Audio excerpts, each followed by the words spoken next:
Alright, so day 20 of NoFap. Fuck yeah, man. No relapses today. Everything under control.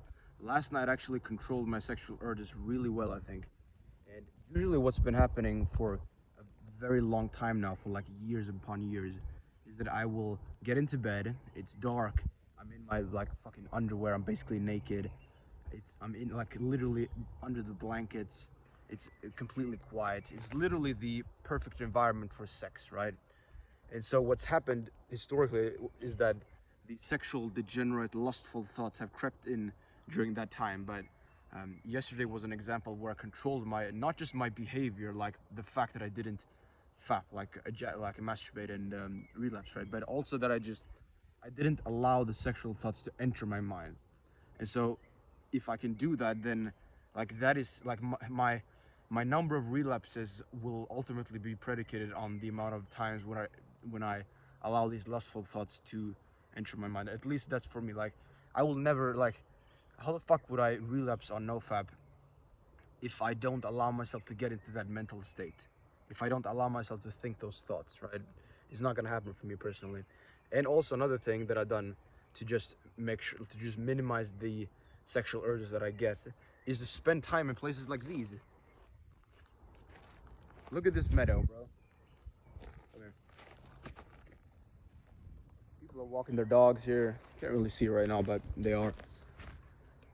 The sun's shining. The greenery is flourishing. It's May here. Like the days are getting longer and stuff. So yeah, bro, I love being out here.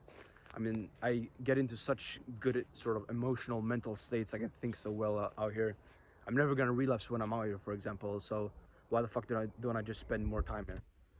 Yeah, man. For example, like, why would I, like, as a contrary, why the fuck would I be spending time, for example, on the couch or in bed or on the toilet? Because those are places where I'm going to be more likely to relapse. And so I just like eliminating those from, like, those places from my sort of normal type places where I'm going to do my, like, normal activities, like eating and stuff, studying, watching content, working, whatever, when I'm at home. So yeah, man. One thing that I was contemplating recently, like today, was what God even is. Because the thing is, like, I'm a believer in God, right? And I know that God exists, or at least like I've felt God. I know that I know that I've been helped by Him, by like the godly force, whatever that may be. But basically, I was watching a guy called Alex Ramosi on YouTube. He's a big entrepreneur, big $1 million, $1 billion guy, makes a lot of money, and he's very intelligent, actually. At least I think so. And he's basically he talks a lot about operationalization, which is kind of like when you take a word that you don't really know what it means and turn it into something that you know what to do as a result. So for example, if I tell you to be patient, for example, this is one of Alex Ramosi's primary examples. So if you're gonna be patient, what do you even do to be patient? Like, it's kind of an amorphous, sort of slippery little word. It's hard to actually pinpoint what it means.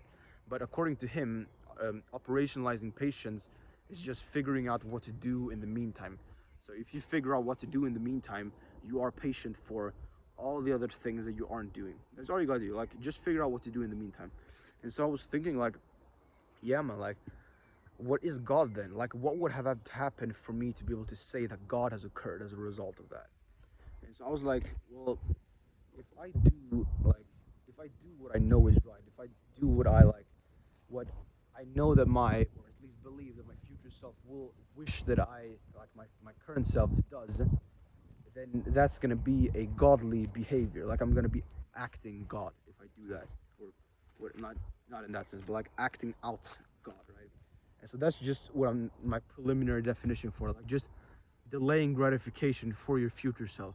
And that doesn't always necessarily mean that you have to reject instant gratification either, because they can be like, they're not mutually exclusive. Like, you can for example like doing an activity in the moment, which is the activity that your future self will have wanted you to have done in the future, right? And so that's kind of how I'm thinking about it. And it's like, for me, it's definitely a central part of my NoFap journey and my sort of journey to improve my ability to control my mind and things like that, right? With my relationship with God. And so yeah, bro, just thinking about this, a very interesting topic, in my opinion. Fuck yeah, man. Yeah. Do you know what this stands for, bro? LITM. Light in the mist. Light in the mist. Be a light in the mist, bro. Yeah, man. Yeah. Okay. Sun is shining. Getting some sunlight. Like, dude, I don't think that libido and sex drive, these things are like, they're not bad. You know, they're very natural. They're very masculine, in my opinion. And like sunlight, for example, like I'm getting here and stuff, it increases. It's been like scientifically proven to increase testosterone and stuff and sex drive. And the thing is, like, I don't think that like us guys, like, I think us guys on this journey on NoFap, we need to like, we need to be able to differentiate between lust and sort of degeneracy um, from like the natural, healthy sort of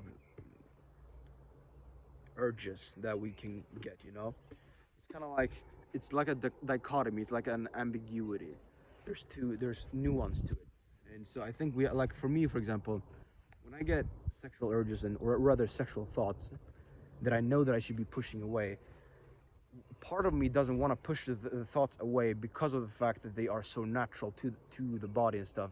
But it's kind of like the devil, or whatever you want to call it, hijacks those natural desires and like weaponizes them against you. So I always have to think to myself that like, I'm not rejecting masculinity and testosterone and love and sex drive. I'm rejecting degeneracy and lust. That's what I think when I start getting these thoughts and I ultimately push them away. So yeah, man. Be a light in the mist. May sparkle and light your path always. Fuck yeah, man. Maybe one day you'll know what that means. Yeah, bro. That's all I got for you today, man. I'll catch you on the next one. See you.